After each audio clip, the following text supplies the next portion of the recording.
Hey everyone, welcome back to another video. Today I'm going to be doing my VCT Pacific power rankings heading into week 4, I believe it is now. This region is very stacked. I think that's the main thing that we can take away from this week. There's a lot of at least good teams, or at least like solid teams in Pacific. And honestly, some teams that are kind of decent are going to miss out on playoffs because of it. I think EMEA is a similar way, but that's because the groups are a little imbalanced. America's not so much. Like the teams that are missing playoffs are bad and should be missing playoffs. But like there's some teams that we'll get into that I think kind of sucks that they're probably going to end up missing out on playoffs and maybe would have had a chance had the season been longer, maybe. But not exactly sure. And there's also some was there any crazy results this week? Oh, yes, there was. Holy shit, yeah. Yeah, we'll get into that. I would have gotten into the results anyway, but regardless. Before we get into all the power rankings and stuff, if you guys enjoy, make sure to leave a like and subscribe. Really helps me out. Also, go check out my Twitter and my Discord. I post weekly player rankings for all 3 regions, Americas, EMEA, and Pacific on there. I don't think I posted my Americas ones yet. As of recording this, which I was going to last night. But those will all be out by the time this video is up, so you can go check those out on both links. Also, go check out my Twitch. I've streamed a little bit recently. I finally got back to that, doing some VOD review stuff. I might do like a game a week of games that I missed that are interesting. But other than that, I don't stream a ton. But if you're more interested in watching on Twitch than on YouTube, then you can go check the Twitch out as well. But without further ado, let's get right into it. All right, so we'll start with these bottom tiers, and we'll start with this rebuild time tier, just teams that I think need to rebuild. And we'll only have one team in this tier now, but like need very big sweeping changes heading into the offseason, and that'll be Team Secret. I think they fit this tier perfectly because they're not good in the first place. Like that's generally the first thing that you need to have a team that is a full rebuild candidate. But also the roles make no sense on any of these players for the most part. Like Zespi playing the Omen was really good at points and has kind of fallen off a little bit as of late. Wild Oreo I think is actually solid on the Sentinel, but also has to play some Duelist. Nizzy I think is also solid on the Sentinel, but also has to play some Duelist.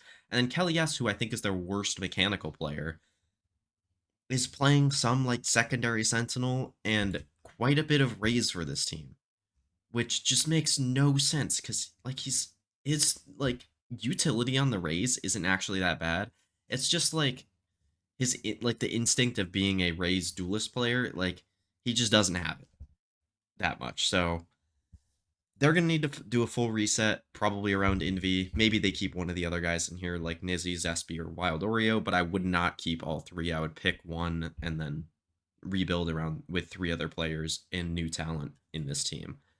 Not going to spend too much time on them, though. We'll move straight on to Boom, who, I mean, is there really much to say? They've been very disappointing this split. Kind of got dog walked by DFM. Again, like the thing with this team, their individuals just fell off. Like, I think DOS9 is still playing okay, has those highlight moments in there, but overall is not playing as well. Shiro, I think, has been fine. Berserks has not been as good. Famous, especially, has not been as good. He's been very disappointing this split for me.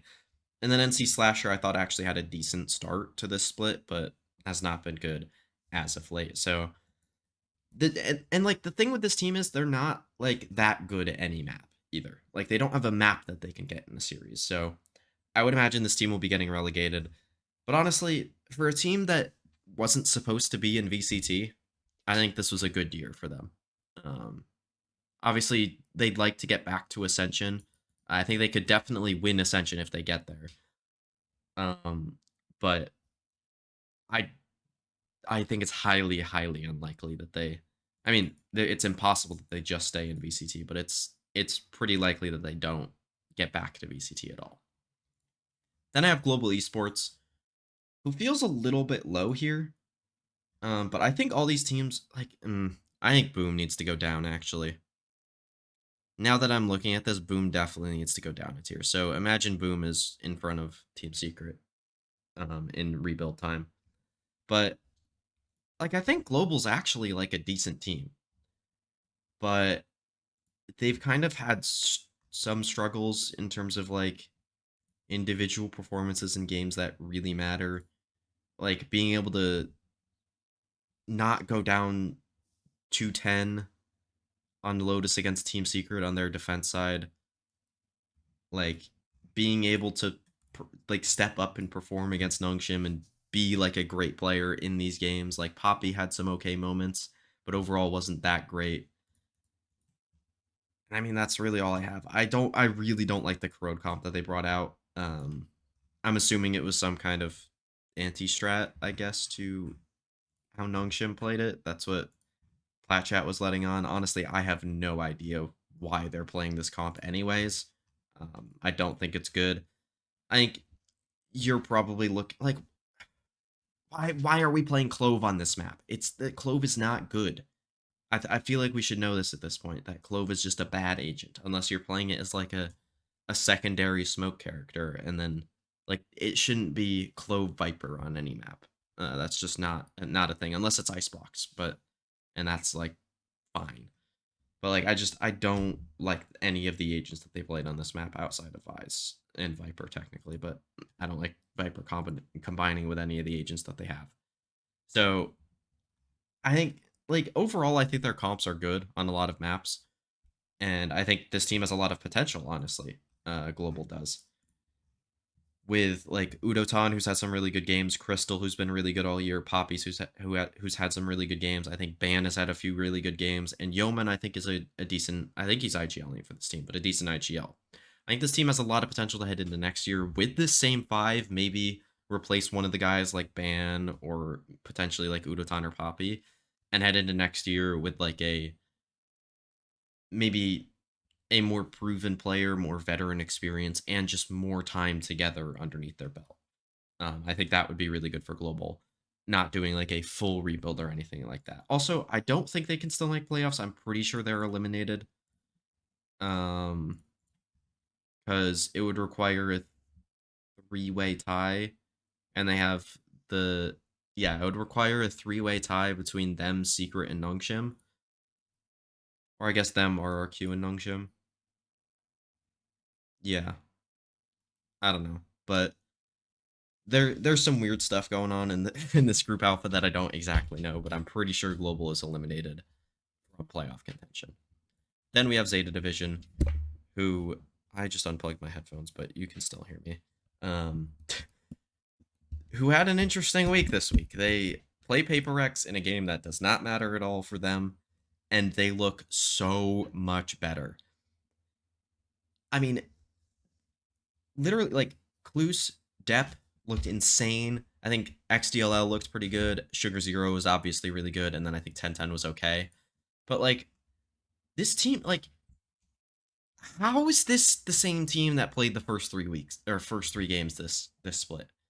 They look so much more like willing to take fights, have a better read of Paper Rex and everything like that. I think it does help that Paper Rex has played a lot of games lately, and it helps them kind of have a read. And also, Paper Rex did not play very well in this game, but like I don't know. I think a lot of this is just like the pressure being off the team and not having to perform in this game because it doesn't matter. But it's nice to see that there is something in there for a lot of these players, and that they can have these like really good macro reads on what Paper X wants to do on a lot of their map, on a few of their maps. So you like to see it from this team. I still think they're looking at making some roster changes when the end of the season comes, but I think if this performance keeps up into next week against Boom, which I guess you'd kind of expect it to, I think you can justify keeping at least like 3 or 4 of the players for this team. All right, now moving on to the good teams tier, where we'll start with Nongshim. I mean, I think they are just a overall solid team. I think they switched back IGLs this week from RB back to Francis, and now Francis is going to be playing a lot more of the initiator for this team. And honestly, I think they look better in like I think RB's playing like a little bit of like the main Sentinel and Viper, And then Ivy's going to be playing a lot of Deadlock and stuff like that, which he already was before. And I think having RB playing that Sentinel is good for this team. I think he looks much better at that role than he did on the like normal like scan initiator stuff. I think Francis also looks slightly better on what he's playing than he did on the Viper before.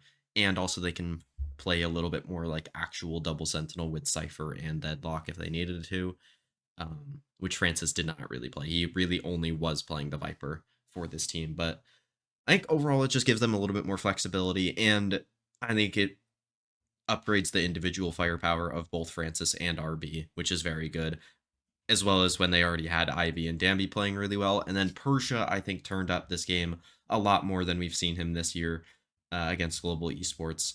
They are moving down a spot for Nongshim, but honestly, in my mind, they're moving up. It's just some other teams have kind of moved up above them, in my mind. And that'll start with DFM. Like, no doubt, they are a good team for the first time in VCT, which is just so fun for me. May looks like, I want to say the best player in the world, but he's like top 5 players in the world right now. I don't think that's that hot of a take. Jen has been playing pretty well this split, or Gien. I still don't know how to pronounce his name, but he's had a nice split. Not like incredible, but he's been showing up. Akame has been really, really good for this team as well. I think Jinbong has also given this team some added flexibility. Not my favorite with him playing a lot of scan initiator because I think he's better at sentinel, but if he if Cease cannot play the scan initiator to a good level, which I don't think his util is very good, and Jinbong would be better at it, then I think this is fine. I'd still think this team should be looking to replace Cease at the end of the year. I really would be shocked if they didn't. But yeah, I'm really, really excited to continue watching this team. They have a chance at getting the number 1 seed out of their group this week. If I believe they beat Talon, right? Yeah. So, I mean, they could just make it if they Paper Rex and Talon. Oh wait, no, they can't do that. Okay, so they need to win, and Talon needs to beat Paper Rex for them to get the number 1 seed, and that's not that crazy. So, and then they'd be 1 win off champs, which is just unfathomable for where this team was at the beginning of the split. Like, you cannot tell me like Art was terrible for this team. And bringing in Cease, who probably has averaged being the bottom frag in every game, was against Boom, was against Talon, wasn't against. I mean, I guess he technically had the least amount of kills against Paper Rex. Let me make sure he had the least amount of kills in these games as well. Yeah, Cease has had the least amount of kills in every series for DFM by a decent margin almost every time. And they're still doing so much better than what they were doing with Art. Like, it's unbelievable for this team. So, very, very excited to continue watching this DFM team. Hopefully, they get that number 1 seed because I really want to see this team at champs. Wave by wave, motherfuckers. Wave by wave. Holy shit, dude. I don't know, man. It's crazy seeing this team this high in my own power rankings, even though I'm like the number 1 DFM fan. Even more than Paper Thin. But then next up, we have their opponents this week, T1, who, I mean, they lost to Talon this week. Talon on their week-to-week streak. T1 not looking great. Like, they're looking like an okay team in Pacific. I'm not like a super big fan of what they're doing, but I'm also not like a super big hater on what they're doing either. Meteor's finally playing some Viper on Lotus, which like literally finally. I don't know why they weren't doing this before when they tried to play him on Teo on this map, which just made no sense at all.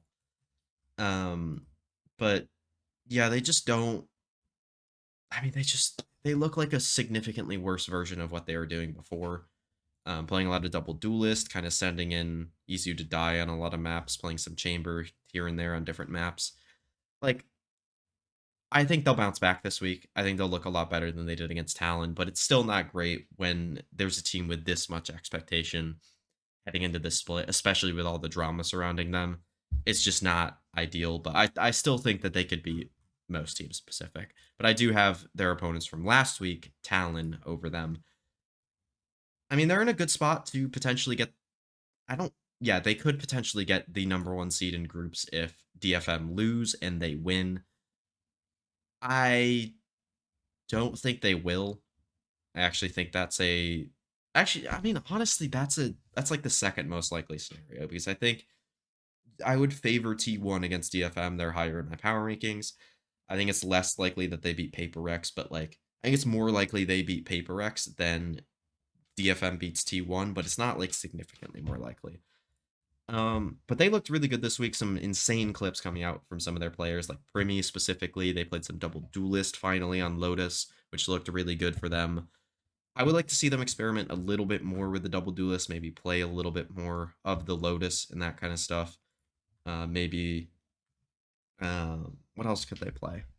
Like a bind, but they already played that actually, and it didn't have double duelist. Did they play Haven? Yeah, they played double Sentinel there. But like, I think Primi's been looking good on the Sentinel anyway, so they don't really have to switch it up.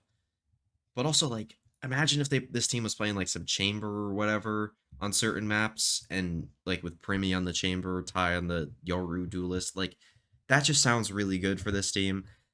And they have a potential other wrinkle heading into playoffs as well that they could bring out and make it to champs. So very, very excited to watch this team. They're not like the most exciting team in the Pacific. They don't have like a ton of top end talent. But I think they have a lot of good players on this team, especially like Killua, who I think is playing better, and Cruz individually has been really nice this split. And Jit Boys has been not great, which is kind of surprising. And I think if he wakes up at like he could wake up any moment and be the best player on this team. And they have an extra like another like added bonus on top of how good they already are. So really excited to watch this team. Now, to be fair, they have beaten Boom, Zeta when they were playing like dog shit, and T1 when they weren't playing particularly well. But DFM playing well in this game, they lost. So I'd like to see them play against a good Paper Rex this week before I kind of move them up even further in the power rankings. Now onto our last two tiers here, where I think these four teams are all likely to be making champs. At least I think these are the four top teams in Pacific right now. I think you could argue maybe if like a DFM or Talon get the one seed out of Group Alpha, they're more likely to make it. I think that's reasonable. But for the sake of the power rankings, I'm calling this champs likely just because I think these are the top four teams. And that'll be RRQ starting off this tier. Losing to DRX this week in not great fashion. I don't think they looked very good in this game whatsoever. Playing this bind comp where there's multiple teams around the world playing solo Gecko on bind right now, and it just makes no sense at all. It's so bad. I think genuinely, if you want to play a solo initiator comp on bind and you don't want to play Fade, you should be playing KO. I think Nongshim was playing it, I believe, and that actually looked pretty like decent. And I don't think it was like amazing or anything, but like it looks so much better than these solo Gecko comps that I think like Giants are playing, and RRQ is playing here, playing double duelist instead of the like it just makes no sense. Like I don't know how they expect to hold on to site hits, or hold on against site hits, with this comp. It just makes no sense at all. And then their Ascent comp is also terrible, playing Neon Waylay, who both suck on that map, with the Sova, the Omen, and the Killjoy still, which the rest of it's fine. But like playing these kinds of comps forces Cushy onto the Sentinel, where he's just not as good either, and it's just so bad all around from this team with these comps. I don't think they like in terms of like their team play and like how they're actually playing the game with these comps. I actually don't think it's that bad, but I think it really hinders their ability to play well when they're putting their players on worse roles. Also, Zephyro has to be playing smokes on multiple maps now with both the comps that they just played. I also think some of it's to do with the maps that they were playing. Like if they had gotten a Haven or a Corrode in there, I think their roles would be better. I don't know why they didn't pick Haven against DRX, but that's neither here nor there. But overall, like, I still expect this team to do well in the future. This game was just really frustrating after they pick Bind for no reason and then have to play Ascent as well, which they're playing a dog shit comp on both maps. Regardless, like, they'll be fine. They'll probably be one of your teams making champs because I think VCT Champions Points 2025. Let me see. They are 5th in Pacific? Oh, because T1. That's right. Okay, so yeah, maybe they won't be making champs. Um, but regardless, I still think they're a top 4 team in Pacific, and you're likely going to see them getting that 4th spot and overtaking T1 at the end of this split. I think that's actually pretty likely. Now, do I think it's more likely that DRX makes it, who's our next team? Absolutely. I think they looked really nice in this game against RRQ. And outside of their first game against Genji and kind of some of their maps against Nongshim, both in week 1, I think they've looked so good since then. Flashback looks insane coming back into this team. Hyunmin's been playing a lot better. Mako's been Mako, obviously. Maybe like a little bit tuned down from what he's been in the past, but still very, very good. I think Freeing's been a bit better with his utility on the scan initiator stuff. And Estrella has been calling a really, really good game while not playing super great as an individual. But I really like this team during this split. I think they're going to be one of your 4 champs teams, pretty much guaranteed, especially with that they're top 4 for points already. I think it's very likely that they end up making it just based off that. Then our top 2 teams, Genji, Paper X. I'm not really going to talk about Genji too much. They beat Team Secret this week. Yeah, like, of course they did. But Paper X, they played really badly. I'm not going to move them down yet because I think it's kind of an anomaly. They kind of were playing a little bit disrespectful to Zeta, kind of expecting to get away with some stuff. Specifically Forsaken, what looked like he was expecting to get away with some stuff that he was just not able to get away with against Zeta, who was playing a lot better than they normally would. I would entirely expect this team to come into this next week and perform quite a bit better. I'm not panicking about this team whatsoever, but it was not a good week for them. But with that, these are my power rankings. Let me know what you guys think in the comments below, and we'll head into the Pickems now. All right, so before we get into these pick'ems for this week, I went 4 and 6 or 4 out of 6 last week. I'll take it. Just getting the 2, I think, like, decent upsets. Like, I think I said this game was like 50-50, but obviously the Zeta Division game was a big upset. So I'm okay with it. I would prefer to do better than that, but whatever. But this week, I think you got a lot of fairly easy games in here. Genji over Nongshim. I think Nongshim has a chance to win this game, but I would expect Genji to pull through against them. Then I have Paper X over Talon. Very similar setup to this game. I think Talon could definitely win this game, but probably won't. I just think Paper X is overall the better team. We'll have a bounce back week, all that kind of stuff. Then DRX over Global. I don't think this one is particularly close. I think DRX should be winning this game over Global most of the time. Zeta, I have over Boom. I feel pretty good about that, even though that game should be fairly close. I think Boom like has a overall like okay map pool on a bunch of maps, but I think Zeta, like if they get a Lotus in there, they're gonna win. And as long as they stay away from like, I mean, I guess Boom could win like a Corrode or something, but like, yeah, as long as they get something else in there that is okay for them in terms of Zeta, I think they'll be fine to win that game. Then RRQ over Team Secret, very easy. I don't think there's any chance of an upset in that game. Unless RRQ plays the same maps that they did against DRX, then maybe. And then T1 DFM. I think this is the game of the week. Honestly, would not have expected that heading into the split. If you told me this game was going to be the game of the week for week 4, that would be kind of crazy. I think I'm going to go with DFM in this game, but I do want to look at the map pool really quickly. Because, like, I think DFM wins on Icebox. I think they win. Sunset's pretty close. Corrode is, like, here or there. Ascent T1 should be able to pull through on that map. Haven wasn't very good for DFM. Or, I mean, I guess Haven was okay for DFM at different points. Bind, T1 doesn't really play. So, like, I don't think the map pool is going to be that great for either team. So I think I'm going to pick the team that I just feel better about in terms of DFM. I know I said T1 are favored in this game, but I'm going to pick DFM, if that makes sense.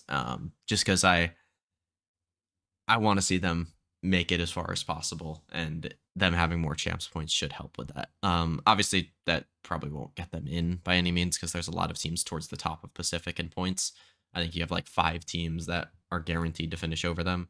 Like, they can't qualify through points, so they have to get top 2 to make it to champs. So that should be very interesting for them, especially if Paper X ends up losing that game to Talon, which I think is very possible. Yeah, so these are my pickups for this week. Let me know what you guys think in the comments below, and I'll see you guys in the next one. Peace.